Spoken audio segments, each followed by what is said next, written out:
ಈ ಕಬ್ಬು ಬೆಳೆಗಾರದ್ದು ಒಂದು ಗಾದೆ ಇದೆ ಅಧ್ಯಕ್ಷರೇ. ಮಂಡಿ ಉದ್ದ ಕಬ್ಬು, ಎದೆ ಉದ್ದ ಸಾಲ.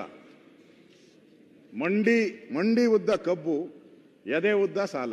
ಈ ಕಬ್ಬು ಬೆಳೆಗಾರದು ಇದನ್ನ ನಾವು ಮೊನ್ನೆ ನೋಡಿದಿರಿ. ಬೀದಿಗಿಳಿದು ದೊಡ್ಡ ಹೋರಾಟ ಆಗಿ ರಸ್ತೆಗಿಳಿದು ನಮ್ಮ ಮಂತ್ರಿಗಳು ನನಗೂ ಫೋನ್ ಮಾಡಿದ್ರು. ಸೌಜನ್ಯಕ್ಕೆ ನನಗೂ ಒಂದೆರಡು ಸರಿ ಫೋನ್ ಮಾಡಿ ಈ ಥರ ಸಮಸ್ಯೆ ಆಗಿದೆ, ಏನು ಮಾಡಬೇಕು ಅಂತ ನನ್ನ ಸಲಹೆ ಕೇಳಿದ್ರು. ನಾನೇನು ಇಲ್ಲ ಅಂತ ಹೇಳಲ್ಲ, ಅದಕ್ಕೆ ನಾನು ಧನ್ಯವಾದ ಹೇಳ್ತೀನಿ. ಆದರೆ ಏನು ತಮಗೂ ಗೊತ್ತಿದೆ, ಏನು ಕಬ್ಬಿಂದ ರೈತರಿಗೆ ಲಾಭ ಬರ್ತಾ ಇದೆ ಅಲ್ಲ, ಸರ್ಕಾರಕ್ಕೂ ಲಾಭ ಬರ್ತಾ ಇದೆ. ಬರೀ ರೈತರಿಗೆ ಲಾಭ ಬರ್ತಾ ಇದೆ ಅನ್ನೋ ದೃಷ್ಟಿಯಲ್ಲಿ ನೀವು ನೋಡ್ತಾ ಇದ್ದೀರಾ ಅಷ್ಟೇ. ಸರ್ಕಾರಕ್ಕೂ ಲಾಭ ಬರ್ತದೆ. 2024 ನಿಮ್ಮ ವರದಿ ಪ್ರಕಾರ, ತಪ್ಪಿದ್ರೆ ಆಮೇಲೆ ಹೇಳಿ, 41 ಲಕ್ಷ ಟನ್ ಸಕ್ಕರೆ ಉತ್ಪಾದನೆ ಆಗ್ತೈತೆ. 41 ಲಕ್ಷ ಟನ್ ಅಂದ್ರೆ ರಾಜ್ಯದಲ್ಲಿ ಒಟ್ಟು 81 ಕೈಗಾರಿಕೆಗಳು, ಕಬ್ಬಿನ ಕೈಗಾರಿಕೆಗಳು ಇದೆ. ಕರೆಕ್ಟು ಅಂತ ಅನ್ಸುತ್ತೆ. ಕಬ್ಬು ಬೆಳೆಯುವ ಪ್ರದೇಶ 9.81 ಲಕ್ಷ ಹೆಕ್ಟೇರ್ ಇಷ್ಟಿದೆ ಅಂತ ನೀವು ವರದಿ ಕೇಳಿದ್ದೀರ. ನಾನು ಅದನ್ನೇ ಹೇಳಿದ್ದೀನಿ. HK ಪಾಟೀಲ್ ಅವ್ರು ನಿಮ್ದೇನು ಫ್ಯಾಕ್ಟ್ರಿ ಇದೆಯಾ? ಇಲ್ಲ. 81 ಇದೆ ಪಾಟೀಲ್ರಿಗೆ. 81. ಯಾರು ಬೇಜಾರು ಮಾಡ್ಕೊಂಬದು, ನಂದು ಕಾರ್ಖಾನೆನೂ ಇಲ್ಲ, ನಾನು ಕಬ್ಬು ಬೆಳೆಯಲ್ಲ, ಎರಡೂ ಇಲ್ಲ. ನಾನು ಕಬ್ಬುನೂ ಇಲ್ಲ, ಕಾರ್ಖಾನೆನೂ ಇಲ್ಲ ನಂದು. 81 ಕಾರ್ಖಾನೆ ಇದೆ. ಲಾಸ್ ಆಗ್ತಾ ಇದೆ. ನಾನು ನೋಡಿದೆ ಪತ್ರಿಕೆಯಲ್ಲಿ, ನೆನ್ನೆನೂ ಕೂಡ ನನ್ನ ಹತ್ರ ಬಂದಿರು, ಲಾಸ್ ಆಗ್ತಾ ಇದೆ ಅಂತ. ಈಗ ಇವರಿದ್ದಾರೆ ನಮ್ಮ ಮಂತ್ರಿಗಳು, ನನ್ಗೆ ಗೊತ್ತಿರೋದು ಅಂಕೆ ತಪ್ಪಾಗ್ಬೋದು, 32ಕ್ಕೆ ಹೊಸದಾಗಿ ಅರ್ಜಿ ಸಲ್ಲಿಸಿದಾರಂತೆ. 32 ಹೊಸ ಕಾರ್ಖಾನೆ ಮತ್ತೆ 32 ಬೇಕು ಅಂತ ಹೇಳ್ಬಿಟ್ಟು ಅರ್ಜಿ ಸಲ್ಲಿಸಿದ್ದಾರೆ. ಶಿವಾನಂದ ಪಾಟೀಲ್ರ ಅವ್ರು ಸಲ್ಸವ್ರೆ ಅಂತೀರಾ? ಇಲ್ಲ, ಹೊಸದಾಗಿ ಸಲ್ಲಿಸಿದ್ದಾರೆ. ಲಾಸ್ ಆಗ್ತಾ ಇದೆ, ಅನ್ಯಾಯ ಆಗ್ತಾ ಇದೆ, ನಡ್ಸಕ್ಕಾಗ್ತಾ ಇಲ್ಲ ಕಾರ್ಖಾನೆ. ಮತ್ತೆ ಹೊಸದಾಗಿ ಅರ್ಜಿ ಸಲ್ಲಿಸಿದ್ದಾರೆ, ಹೊಸ ಕಾರ್ಖಾನೆಗಳು ಬೇಕು ಅಂತೇಳಿ. ಈಗ ಅಲ್ಲಿ ಕಬ್ಬು ಬೆಳೆಗಾರದು ಬೀದಿಗೆ ಬಂದು ದೊಡ್ಡ ಗಲಾಟೆ ಆಯಿತು. ಮಂತ್ರಿಗಳು ಆದರು, ಒಂದೊಂದು ಜಿಲ್ಲೆಗೆ ಒಂದೊಂದು ರೇಟು ಫಿಕ್ಸ್ ಆಯಿತು. 3200 ಹಂಗೆಲ್ಲ ಫಿಕ್ಸ್ ಆಯಿತು. ಆಮೇಲೆ ಕೇಳಿದೆ ನಾನು, ಅಲ್ಲಿ ಇಳುವರಿ ಒಬ್ಬ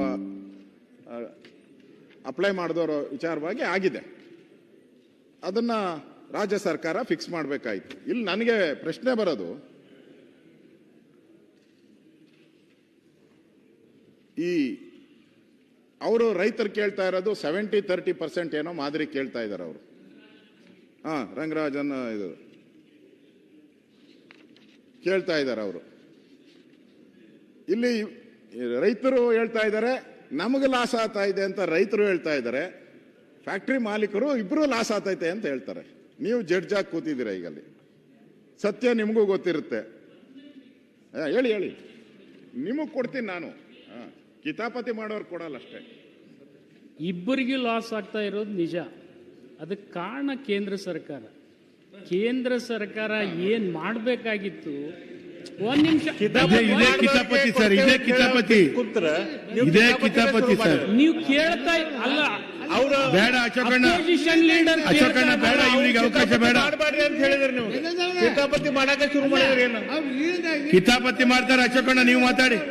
ಅಪೋಸಿಷನ್ ಲೀಡರ್ ಈಲ್ಡ್ ಆದಾಗ ತಾವು ಎದ್ ನಿಂದಿರ್ತಿದ್ರೆ ತಾವು ಆ ಕಡೆ ಕೂತ್ಬಿಡಿ, ಇವ್ರು ಈ ಕಡೆ ಕುಂದಿರ್ಲಿ. ಇವೇನು ಕಷ್ಟ ಇದೆ? ನಾನು ಹೇಳ್ತಾ ಇದ್ದೀನಿ ಕೇಳಿ ಸ್ವಾಮಿ.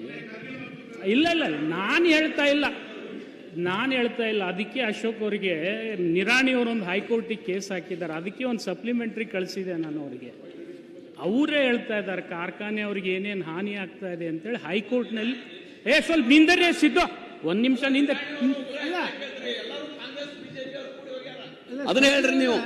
ಎಲ್ಲಾ ಸಕ್ರಿ ಫ್ಯಾಕ್ಟ್ರಿ ಓನರ್ ಹೋಗ್ಯಾರ, ನಿರಾಣಿ ಅವರೊಬ್ರು ಕಾಂಗ್ರೆಸ್ ಅವರು ಹೋಗ್ಯಾರ. ನೀವು ಹೇಳಕ್ಕೆ ಕೊಟ್ರೆ ಚಲೋ ಅಲ್ಲ. ನಿಮ್ಗೆ ಅವರಿಗೆ ಅಲ್ಲಿ ಏನಿದೆ ನನಗೆ ಗೊತ್ತಿಲ್ಲ. ಒಬ್ಬರದ ಹೆಸರು ಹೇಳ್ಬೇಡ್ರಿ.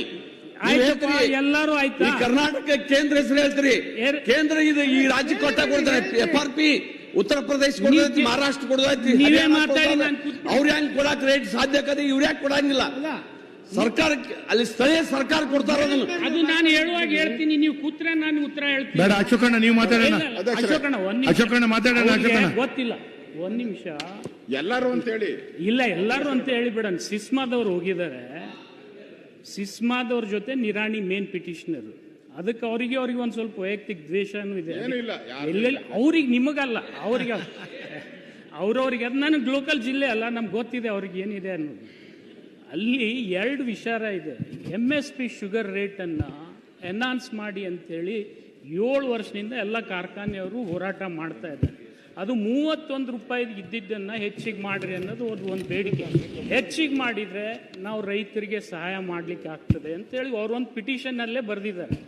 ಅದು 31 ಇದ್ದಿದ್ದು ಯಾವ ಬೇಸಿಸ್ ಮೇಲೆ ನೀವು ಬೇರೆ ಮಾಡ್ಬೋದು ಅಂದರೆ, ಕಮರ್ಷಿಯಲ್ಗೆ ಒಂದು ರೇಟ್ ಮಾಡಿ, ಡೊಮೆಸ್ಟಿಕ್ಕಿಗೆ ಒಂದು ರೇಟ್ ಮಾಡಿ.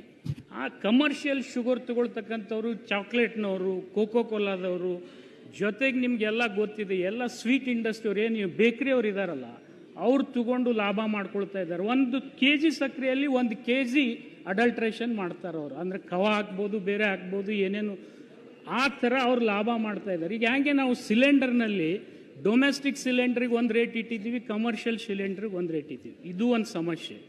ಇಥಿನಾಲ್ನಲ್ಲಿ ರೇಟನ್ನು ಇವತ್ತು ಎನ್ಹಾನ್ಸ್ ಮಾಡಿ ಅಂಥೇಳಿ ಕಳೆದ 5 ವರ್ಷದಿಂದ ಅವರು ಮನವಿ ಮಾಡ್ತಾ ಇದ್ದಾರೆ, ಇಥಿನಾಲ್ ರೇಟನ್ನು. ಯಾಕೆಂದರೆ 70 ರೂಪಾಯಿ ಅವ್ರಿಗೆ ಕೊಡ್ತಾರೆ 1 ಲೀಟ್ರಿಗೆ. ಅದು ಹಾಕೋದು ಪೆಟ್ರೋಲ್ನಲ್ಲಿ ಬ್ಲೆಂಡ್ ಮಾಡಿ 100 ರೂಪಾಯಿ. ಲಾಭ ಯಾರಿಗೆ ಹೋಗ್ತಾ ಇದೆ ಅದನ್ನು ಆಮೇಲೆ ವಿಚಾರ ಮಾಡೋಣ. ಇದು 2ನೇ ವಿಚಾರ.